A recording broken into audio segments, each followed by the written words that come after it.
The F-15EX fighter is coming to the U.S. Air Force.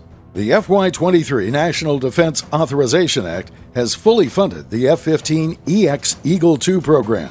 The Biden administration's budget proposal included a request for $2.6 billion to buy 24 F-15EX aircraft.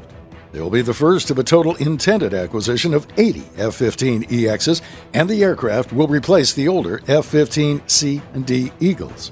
The U.S. House of Representatives passed the FY23 NDAA, and it will soon go to the full Senate for approval. Many F-15Cs and Ds are 35 years old, with over 8,300 flight hours, and the oldest was made in 1979.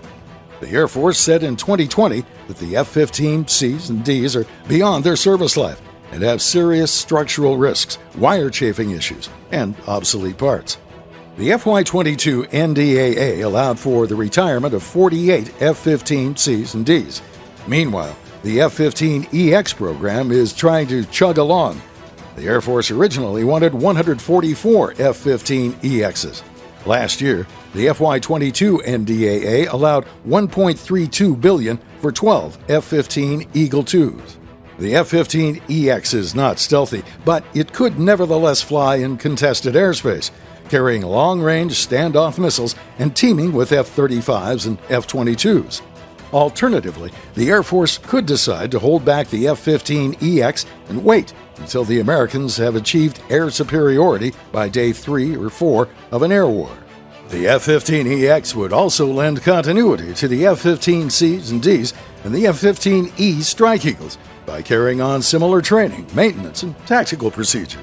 House and Senate appropriators approved the Honeywell Advanced Display Core Processor 2 for the F-15EX. This will enable the F-15EX's mission computer to process 87 billion instructions per second of computing throughput, according to Boeing. The fourth-generation plus F-15EX is expected to have a flying life of 20,000 hours, twice that of the F-15C and D. It is a multi-role fighter with fly-by-wire controls. The F-15EX has a bigger weapons payload, exceeding Eagles and Strike Eagles by 28%. The F-15EX will also have a new radar, and it can be built on existing manufacturing lines. The F-15EX could carry hypersonic weapons someday. Electronic warfare capabilities are improved with the Eagle Passive Active Warning Survivability System, and pilots will have better situational awareness for quick decision-making.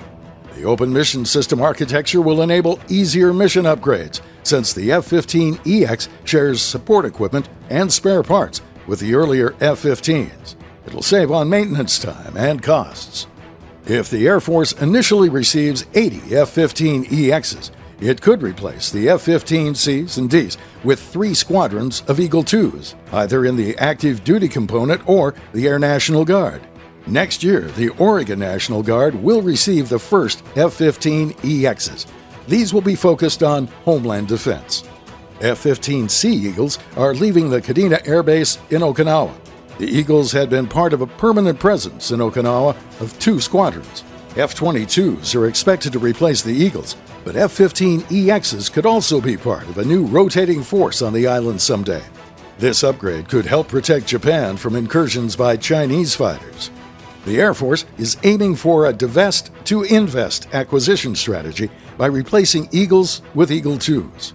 In other words, discontinuing F-15C and D fighters frees up money that can be redirected for the F-15EX program. We'll see if Congress increases its request by next fiscal year to reach the 80 planned Eagle IIs.